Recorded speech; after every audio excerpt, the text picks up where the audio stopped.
In the first part of this program, we had discussed about the conventional or non-renewable sources of energy. But in this part, we shall be discussing about the non-conventional, also called the non-traditional or alternative sources of energy. These sources of energy are renewable and will continue forever, and therefore, it is advisable to make maximum use of these forms of energy as, when and wherever they are available. Some of the important sources of this type of energy are solar energy. As per an English saying, all life is bottled sunshine. Actually, wood fuel and coal are indirect products of solar energy. Green plants have the property to trap solar energy and store it in the form of wood through photosynthesis. India, being a tropical country, receives sunlight in plenty. Deserts of Rajasthan receive 20 megawatt solar energy per square kilometer hour. Solar energy is harnessed in the following ways. Solar cooker. In a metal box which is painted black inside to absorb and retain heat. The lid has a big mirror reflection surface to reflect the heat from sun into the box. The box contains black painted utensils in which the food to be cooked is placed. Solar cookers are supplied at subsidized rate to make them more popular. Several families in India are using solar cookers. The food cooked maintains vitamins and other contents in safe limits. There is no problem of smoke, but it has not gained popularity in the rural areas. Solar water heating. It is a rectangular box with transparent cover that faces the sun, usually mounted on a flat roof. Small tubes run through the box carrying the water to be heated. The tubes are mounted on a metal absorber plate which is painted black to absorb sun's heat. The back and sides of the box are insulated to hold in the heat. Heat builds up in the collector, and as the water passes through the tubes, it too heats up. In Israel, about 80% homes have solar water heater. In India, several hospitals and nursing homes have solar water heating system to ensure a supply of hot water. For this purpose, provision is made right from the beginning during the construction of a building. Domestic buildings can also have this provision at the time of construction. Photovoltaic cell or photocell. This is a device to convert sun's light and not its heat into electricity. Photovoltaic cells or photocells or solar cells are made up of two separate layers of silicon, each of which contains an electric charge. When light hits the cells, the charges begin to move between the two layers and electricity is produced. Solar cells are wired together to form a module. A module of about 40 cells is enough to power a light bulb. For generating more electricity, several solar cells are wired together into an array to meet the electrical needs of a home or to run a motor to lift water for irrigation. At present, photocells are costly because silicon crystals are costly, but greater demand can bring down their cost. Materials such as amorphous silicon are being tested to reduce the cost. Photovoltaic cells are used in calculators and watches. They also provide power to satellites, street lights, highway lights, weather stations and other electrical systems which are located far away from power lines. Photovoltaic cells and other solar energy devices are eco-friendly because they do not pollute the environment. And because of this, Japanese farmers have started using solar energy cells in place of insecticides to kill insects.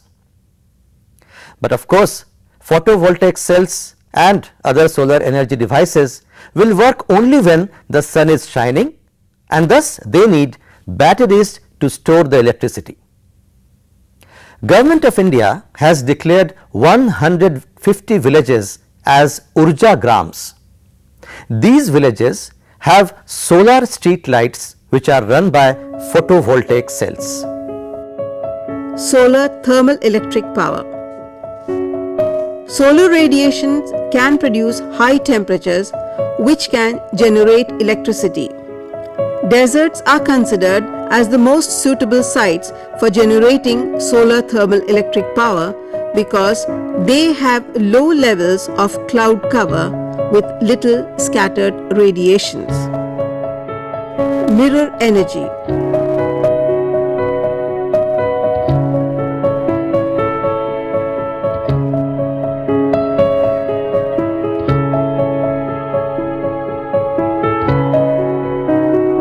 In 1980s, a major solar thermal electricity generation unit was built in California, containing 700 parabolic mirrors, each with 2G reflectors, 1.5 meters in diameter, which focus the sun's energy to produce steam, which then generates electricity. We should remember that the sun is the primary source of energy in our lives. We use it directly for warmth and drying food grains and other agricultural products. Indirectly, we are using it to provide food, water, fuel and shelter. That's why the sun is worshipped throughout the world. The historical Sun Temple in Konark, Odisha, speaks of the respect of ancient Indian culture for the sun. Wind energy. Wind was the source of energy used by the sailing ships in ancient times. China, Afghanistan and Persia used windmills in the remote past to draw water from wells for irrigation and to run flour mills for grinding corn. Denmark used windmills to generate electricity in the 20th century. These days, Denmark and California have large windmill turbine cooperatives which sell electricity to the government grid. In Tamil Nadu, there are large wind farms which generate electricity to the tune of 850 megawatts.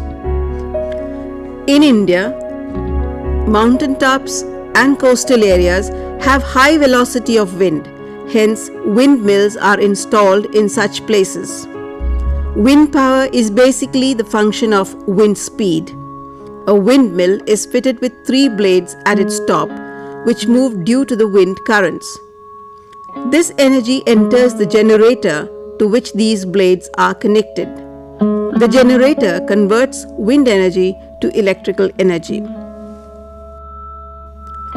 Windmills have been in use for a long time in countries like Germany, America, Denmark and Spain. In India, they have been recently introduced. In India, there are 83 wind monitoring stations at Tamil Nadu, Andhra Pradesh, Gujarat, Karnataka, Kerala, Madhya Pradesh, Maharashtra and Lakshadweep. The electricity generated in India through windmills is about 3000 megawatts. The biggest wind energy project of Asia, amounting to 150 megawatts, is at Muppandol in Tamil Nadu. It is possible for India to generate up to 20,000 megawatts of wind energy. Today, India occupies the 5th position in the world in respect of wind energy. The first 4 countries being Germany, USA, Denmark and Spain. The Department of Non-Conventional Sources of Energy looks after the wind energy program in India. The world capacity of wind energy by 2000 was only 17,500 megawatts. Wind energy is free from pollution problems except for bird kills and disturbances in TV reception. Hydroelectricity. It is also called hydel power. The water of rivers is converted in big dams and allowed to fall on turbines. The energy causing the movement of turbines is converted into electricity. The world's first hydroelectric power dam was built in 1882 in Appleton in the state of Wisconsin in USA. In India, the first hydroelectric power dam was constructed by Tatas in the later part of 19th century and the early part of 20th century on the Western Ghats in Maharashtra. The electricity that was produced from these dams was used to run cotton and textile mills in Mumbai. High rainfall areas were selected and dams were constructed on rivers in the Deccan Plateau near the foothills of Sahyadri mountains.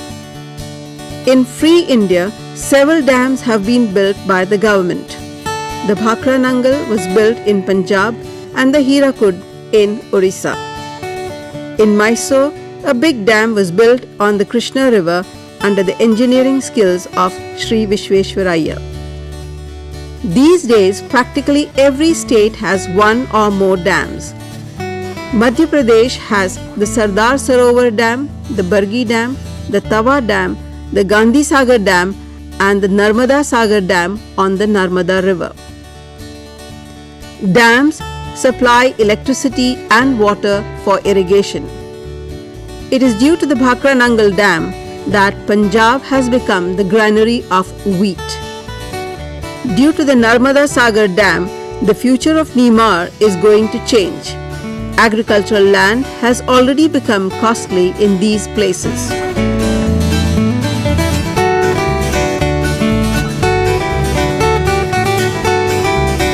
Dams are associated with the following problems: resettlement of displaced persons, loss of biodiversity, salinity of soil, and sensitivity to earthquakes. Some social workers like Sri Chandi Prasad Bhatt and Sri Sundarlal Bahuguna, the late Baba Amte and Sri Pandurang Hegde have opposed the construction of big dams for these reasons.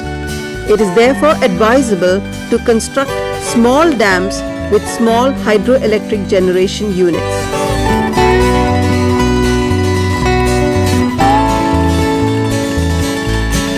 China has started the practice of constructing small dams.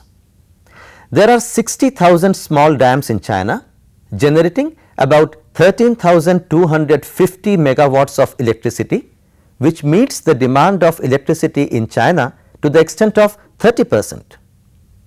Even European countries like Sweden, Italy and France and even US have started the practice of developing small dams for generating electricity. Biogas. This is the gas obtained by the fermentation of biological waste material such as cattle and human excreta and water weeds like water hyacinth, water lettuce, salvinia, hydrilla and duckweed.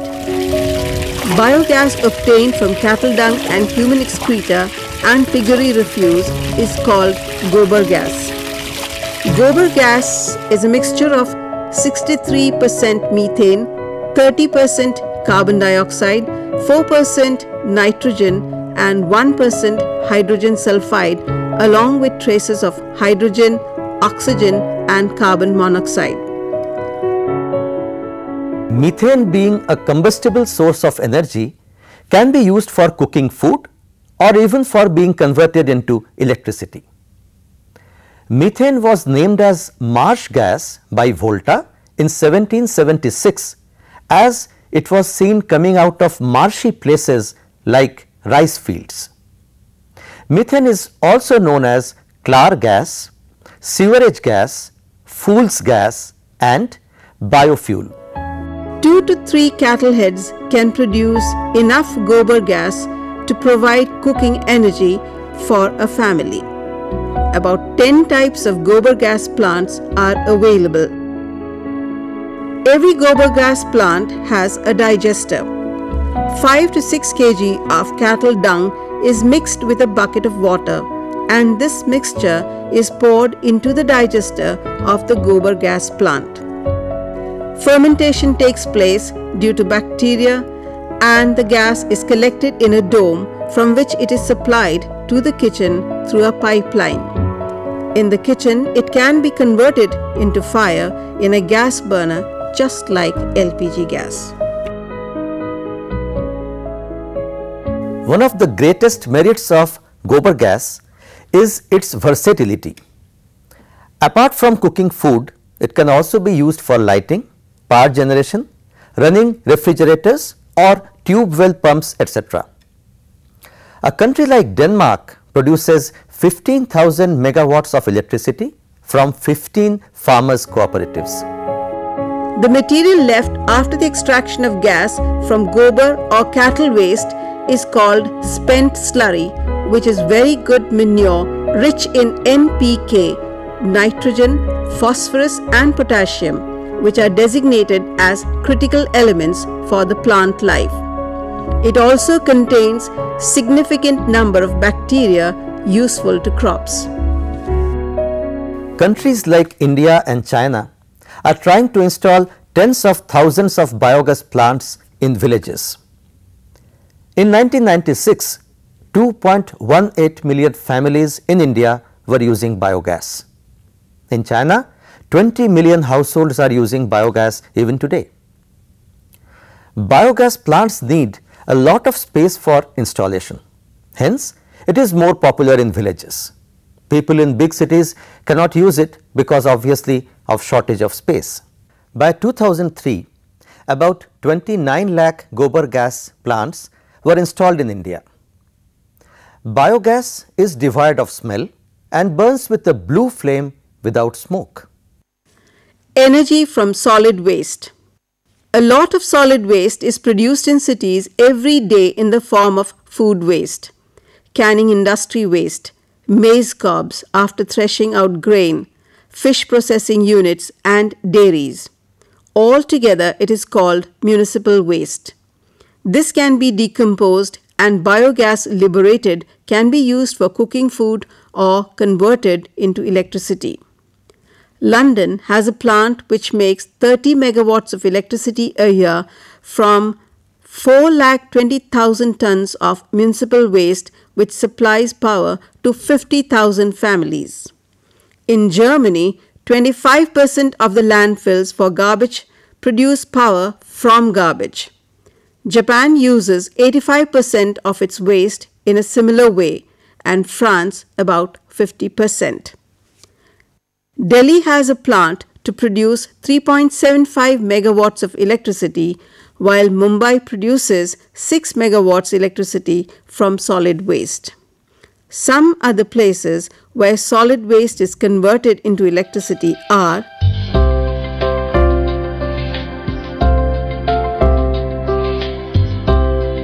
petrocropping. Molasses is a byproduct of sugar factory. Molasses contain 10 to 12% of sugar. It is fermented with yeast and ethyl alcohol is obtained. Chemically, alcohol contains hydrocarbons and is inflammable, and hence it can be used as fuel in place of petroleum. Brazil did this experiment successfully by making minor changes in the carburetor. Petrol 50% and alcohol 50% make a fuel called gasohol. It can be directly used in the engine of automobiles. India has permitted mixing of ethyl alcohol with petroleum to the extent of 5%. Brazil and Japan have started cultivation of sugarcane for the manufacture of fuel alcohol. Raising sugarcane crops to obtain fuel alcohol is called petrocropping. Petroplantation. Melvin Calvin of California was awarded the Nobel Prize for Chemistry in 1961 for the discovery of Calvin cycle dealing with the dark reaction of photosynthesis. Later on, he suggested that resin of Copaifera pubiflora and milky latex of plants like Euphorbia were rich in hydrocarbons and therefore can be used as fuel in place of petroleum. These days, Euphorbia lathyris is being cultivated for obtaining milky latex to be used as fuel. Plantation of latex yielding trees to be used as fuel is called petroplantation or dendrothermal energy plantation. Tidal and wave power energy. The Earth's surface is 70% water. Solar energy is absorbed by the seawater and ocean currents are created by wind in the form of waves. Due to the waves, the sea is never silent. System which is very useful, and at least it has been used at a few places like Rann of Kutch in Gujarat, as well as it is used in Reims in France, is what is called tidal power generation. What is the principle of tidal power generation? The principle of tidal power generation is when there is high tide, the water goes up, when there is low tide, the water comes down. If the water at high tide is stored and brought in stages to the point when the water as it is lowest pass through a turbine, one can generate electrical power. The next visual will make this thing a little clear. We see a basin 1, this basin 1 gets fulfilled or rather filled at high tide when the water level is higher. As the water level is receding, one empties the basin 1 into basin 2 through a turbine. This is during the high tide. Then during the low tide, the basin 2 is left undisturbed, and as the water comes down, you have water flowing from basin 2 to the sea through the turbine, and therefore it generates power. Thus one sees, and the same thing happens as the water level is rising. Therefore one finds that one gets variable kind of a power generation during a tidal turbine, but combined with a grid, this can be a useful option. Another idea which is very interesting is wave energy, because ultimately there is a lot of energy in the waves in the ocean. The water rises through large heights and one would like to make use of it. One thing we have to remember in the wave motion as it is on the surface of the ocean is that the waves travel horizontally while the water moves up and down, and it is this up and down motion of the wave of water which we will try to convert into energy. What we have is there is a rectangular floating platform which you see as a float here, and this platform is floating on the surface of the water, and as the surface of water goes up and down, this platform also goes up and down. It is guided by means of 4 pillars, as you can see, so that it maintains its position. Below these pillars we have flotation tanks, which means there are tanks in which we fill compressed air or just air. The flotation tanks stabilize the platform, which means it does not move around much. Now what happens is, as this piston moves up and down, it is used to compress air, and that air is filled in the underwater flotation tanks. The compressed air from the flotation tanks moves a turbine which generates electrical power. So one sees that the flotation tank serves 2 purposes. It stabilizes the system and it stores air which can be used for electrical power generation. You can store it even for longer times, and therefore guarantee for times when the wave power is not that much and we do not have much of waves. At present, India has only one plant in Tiruchendur in Tamil Nadu producing 1 megawatt electricity per day. There are much more possibilities for India in this field. Tidal powerhouses disturb tidal ecosystems of the coastal region by disturbing water, birds and fish. Geothermal energy. The second interesting application we have is that it is known that as we go inside the earth, it gets hotter and hotter. The reason simply being is that the core of the earth consists of molten material at very high temperature and gives out heat. At many places in the world, there are faults which result in steam and hot water coming out of the earth as a geyser. This occurs even at places which are very cold like Newfoundland, Greenland, and there this steam and hot water is immediately useful for heating the buildings as well as for generating electricity through a wind turbine. The hot water is used also for heating the buildings as well as for other uses.